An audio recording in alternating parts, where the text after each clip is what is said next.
Over to you, Swinny. Yeah, so essentially, I wrapped up NieR Replicant this week, and as a big fan of the original game, it was awesome to go through. I last week, was it last week or the week before? I can't remember. When I talked about my initial impressions, I didn't give any credit at all to Toy Logic, the actual developers behind the upgrade. They've done an amazing job, and just overall as a overall package, just amazing. I love what they've done. I think the one call out I had at the time was I'll decide whether or not I think the decision to go with the brother protagonist over the father protagonist. I'll see how that pans out. And honestly, I still think the story has much more weight for me as if with the father protagonist. But it was nice to experience it in a slightly different way as well. So, but what I wanted to talk about today, I know, everyone knows that the game, is apparently great and people that love NieR love it. But I want to talk about some stuff that I think they actually could have changed to make it even better. So I'm not, most of this stuff isn't going to be very controversial. Most of the people probably, oh yeah, that would have made sense. But there's one or two that I think some people may not, agree with as much. But what I'm going to do is I'm going to do a bit of a countdown from the least important change to what I think would have been the most important change. So at the top, number 10, a change that would have been awesome would have been more quality of life improvements to the inventory management and the word edit management. So NieR is not a game with a lot of different items, but it has a lot of farming materials. And the game, for anyone that knows or is familiar with it, those farming materials, there's quite a big, massive grind or farming process at the end of the game to essentially upgrade all the weapons you want. And there's no way to sort, there's no way to filter really any of those raw materials. And honestly, there's a pretty big list, so you're just constantly having to scroll through. So something that could have done there is just allow you to even sort alphabetically, allow you to search. Search is not something generally in RPGs, but at least sorting would have helped. So number 9 would have been to work the 15 Nightmares or World of Recycled Vessel content into the main game better. So the 15 Nightmares was a DLC that was available with the original game, and it's essentially kind of just a series of like it's like waves of enemies, and you just go through each level, and you go through a door, and then there's new waves of enemies, and you get cool items from it. But they worked this in, so it's part of the NieR Replicant package, but they worked it in where it's actually required to play this if you want to see everything in the game. And what I think they could have done is actually work that in better, so it actually kind of made more sense in the narrative of the game. So it has like little pieces of text that pop up before each area that kind of alludes to stuff about the story of NieR, but it's very ambiguous, like a lot of the game, but even more so. And I think they could have done a lot better to work 15 Nightmares into the main storyline. So the next change, number 8, would have been more environmental changes with the passage of time. So in all the marketing materials, it's not a spoiler. You see that there's a young NieR and there's an older NieR. That's like in all the marketing materials. So there's a passage of time in the game. And I think what would have been really, really cool is if they showed that the world has changed during that time a lot more. So there's little pieces here and there, but generally speaking, you run through areas and it looks exactly the same it did in the like in the early part of the game and in the latter part of the game. And I think that would have been really cool to show more impact from what's happened throughout that time. So the next change I would have loved in number 7. This is very specific for someone like me, a completionist, is changing the running and rolling speed dynamic. So it sounds kind of weird, but I'll give you an example that you might understand a bit more into. Do you remember with Ocarina of Time that the fastest way to get around the whole place was just to roll all the time? So annoying. That's why I can't stand watching speedruns from that game. That's exactly how NieR is. The fastest way to get around is to roll everywhere. I hate that in games. And they did add the ability to run, which is kind of taken from NieR Automata, where you press the roll, and then if you hold it, you will get into running animation. But it's still slower than keep pressing the rolling button again and again and again. And just imagine me playing that game for like 80 hours, and outside of cutscenes, every single time I'm moving around, I'm mashing the right trigger all the time. And all they could have done is just made it so that the running was the same speed as what optimal rolling would have been, and it just would have made just not having to mash the button all the time. So Do you have a turbo controller, by the way, where you could map that button and just keep doing it? You could, but yeah, you could use a turbo controller with it. But there's also a dynamic where for speedrunners, you actually do an attack in the middle of it and you chain it. So that's a bit different. But the thing is, there is actually speedrun challenge in this game. So it's anyway.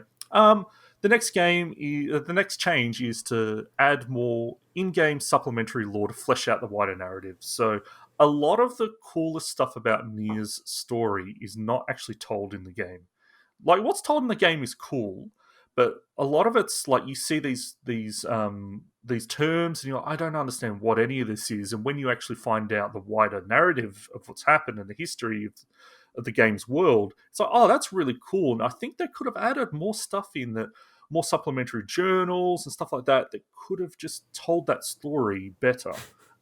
What I love, Swinny, is that it's a 64-hour game from a completionist point of view on how long to beat, and they're like, not quite enough time to fit all of this stuff in. Yeah, like we don't have the space, boys. It's cool, and like some of that stuff also got established after the game came out, and they've worked some of that stuff in, right, which is cool, but it just would have been cool to learn a bit more about that.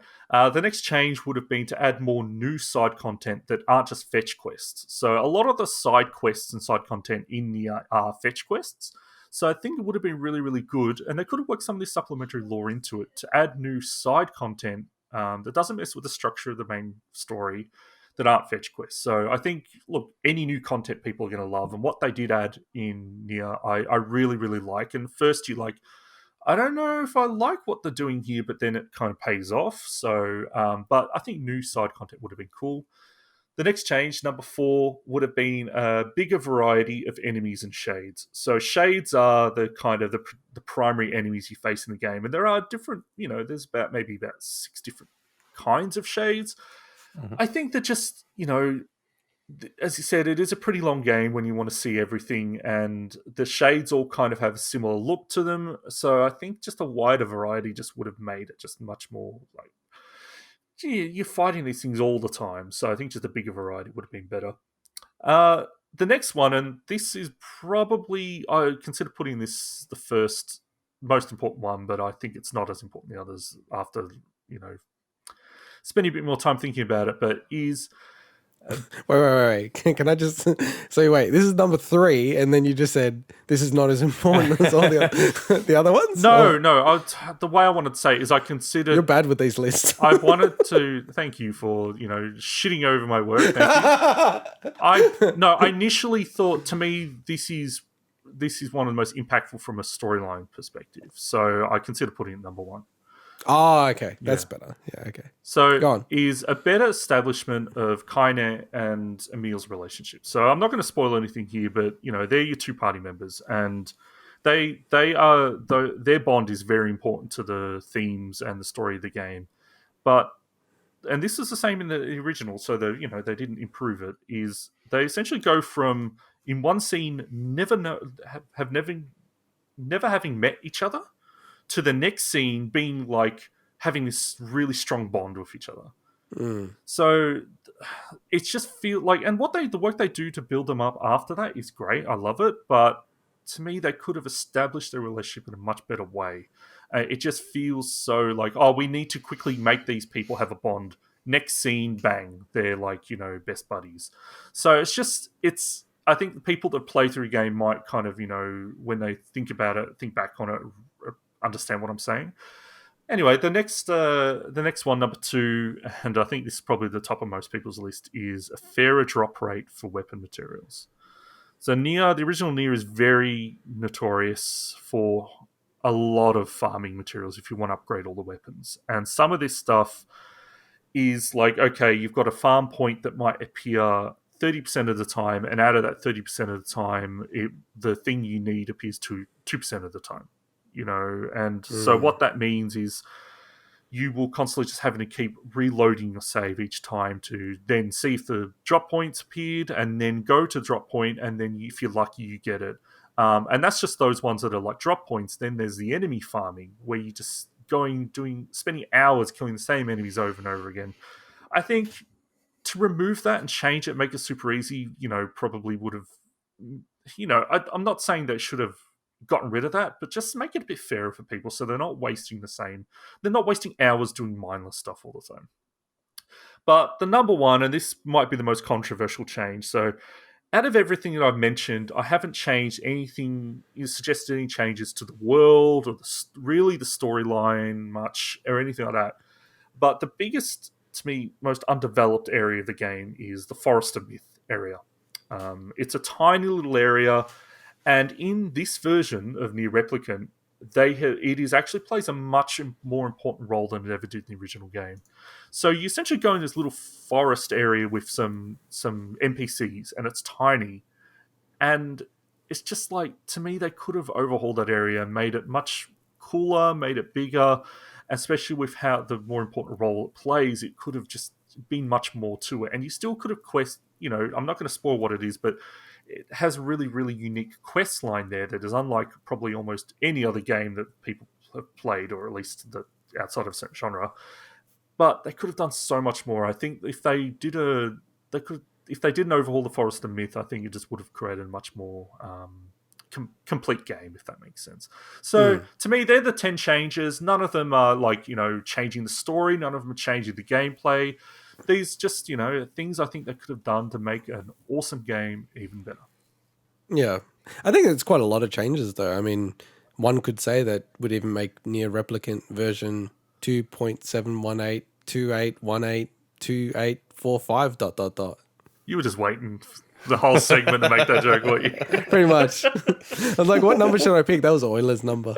I was like, what number should I pick? Should I do this one? You should have found the square root of 1.75 or something. No, I was going to do that, but then I just like Euler's number. It's one of my favorite numbers. So, but no, very, very cool. It'd be interesting to see what people think about the number one, the complete overhaul of Forest of Myth area. Drop us a line. Tell us if he's a bit more right on this one compared to the Be tier nice. listing of Assassin's Creed games. All right. Thanks for